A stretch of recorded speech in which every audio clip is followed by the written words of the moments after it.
ragazzi, oggi vi voglio parlare dei fiori di Bach. Questa cura, noi sappiamo, e come ve l'ho già detto in alcuni altri video, noi siamo energia. Nel 1934 Edward Bach cosa ha scoperto? Ha scoperto che i fiori dei cespugli, delle piante o i semplici fiori vibrano ad una determinata frequenza. Questo cosa comporta? Comporta che le loro vibrazioni e le loro essenze estratte in due determinati modi che dopo vi dirò portano la riarmonizzazione del nostro essere quando è in disarmonia con l'io superiore. Quando abbiamo qualcosa che non va in noi o cioè la nostra vibrazione non è in armonia con il nostro io superiore, questo cosa comporta? Comporta che il nostro organismo va in disallineamento e poi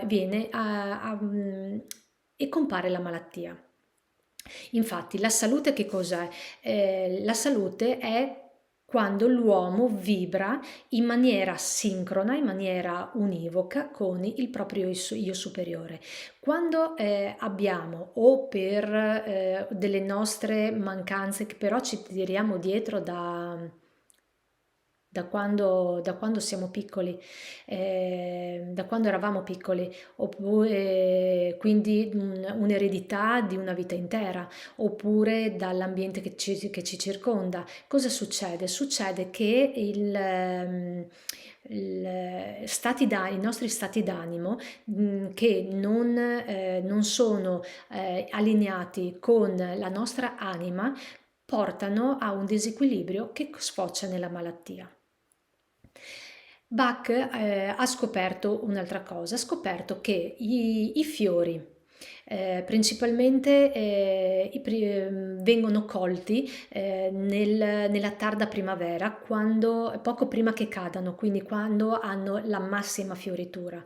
Le loro essenze vengono prese e quindi vengono estrapolate in due metodi diversi, con il metodo del sole e il metodo della cottura. Il metodo del sole non è altro che mettere i fiori, principalmente i fiori da terra, nell'acqua e lasciarli al sole per giorni. L'acqua si impregna della loro essenza e una volta che le loro essenze sono portate all'acqua, vengono tolti dal sole, quindi portate e messe in una soluzione con alcol, e questo porta al fiore di Bach.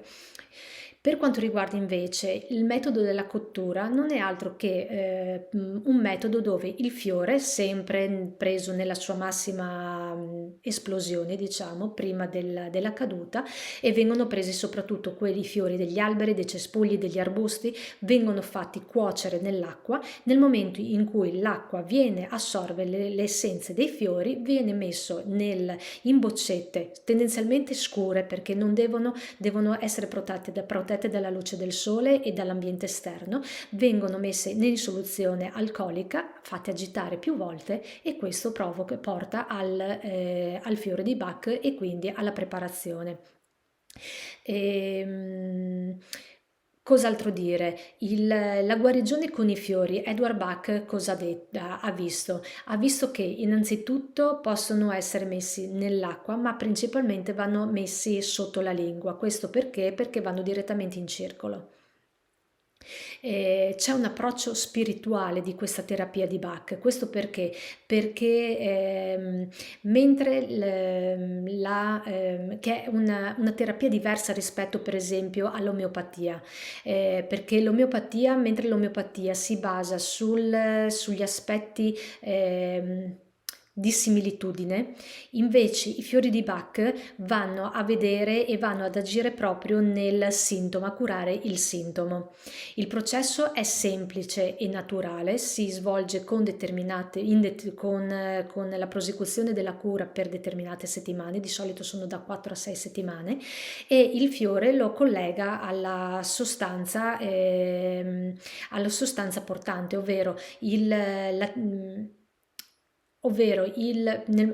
facciamo un caso pratico. Se c'è abbiamo un periodo di profonda rabbia.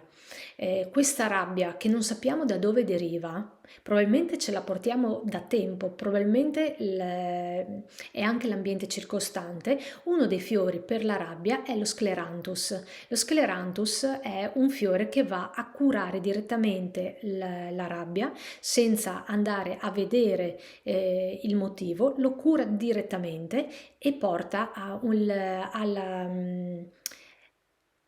all'assenza, quindi lo porta alla guarigione totale in maniera completamente naturale. Quindi anche la somministrazione viene fatta con dai 4 ai 6 gocce sotto la lingua, almeno 2 volte al giorno. Non c'è un pericolo di sovradosaggio, questo perché? Perché sono cure naturali e quindi anche se anziché 6 ce ne scappano 8 non succede niente. Inoltre se per esempio allo scleranthus magari ci sembra per il nostro stato d'animo, perché comunque tutti noi possiamo approcciarci a questo metodo di Bach, dei fiori di Bach, non serve un medico vero e proprio, possiamo approcciarci tutti quanti. Se nel momento in cui ci piace, sentiamo più vicino a noi un altro fiore e lo assumiamo, l'unica cosa, controindicazione, è che non ci farà niente, cioè non cura, però non è che porta ad avvelenamento o ad altre cause o comunque ad altre cose.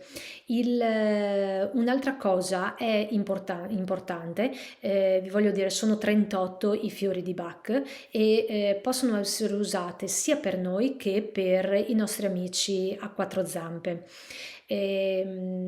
Allora, io vi lascio per esempio a questo terapia con i fiori di Bach di Scheffer, che è secondo me un valido approccio ai fiori di Bach. Qua però lo trovate solo per noi umani. Per quanto riguarda invece le cure con i fiori di Bach per i nostri animali, lì è un po' lì è un po' diverso. Ci possono essere per esempio il Travel Pets, che è una cura per gli animali che hanno problema con i viaggi, con vomito, con disorientamento, oppure per i traslochi, che per loro è un trauma. Per loro è un trauma. Però lì dovete affidarvi, per esempio, mi sto specializzando in naturopatia veterinaria, quindi li studio. Per gli animali è un po' diverso rispetto a noi che magari possiamo approcciarci, per esempio in questo libro, lo rifaccio vedere, in questo libro potete trovare tutti i libri, tutti i fiori, scusatemi, se vedete per esempio Centauri, il quarto fiore, vi dice di che fiore si tratta, sono di solito i sintomi e cosa cura. Questo per tutti e 38. E per quanto riguarda invece i vostri animali, magari o mi contattate perché magari vi serve un aiuto per capire cosa darli, in quanto mi connetto con loro e glielo testo anche, perché riesco a testarglielo. Quindi mi raccomando, non dateglieli così a caso. Sì, a caso, tra l'altro più che altro per non perdere tempo, perché comunque non gli fa niente, però non dateglieli agli vostri nemici animali se non siete seguiti da qualcuno. Va bene, spero che vi sia stato utile questo video e alla prossima magari vi parlo anche dei fiori australiani che li curano in maniera diversa e sono un valido altro aiuto per noi e per la nostra anima e per la nostra guarigione. Vi aspetto al prossimo video. Ciao ragazzi!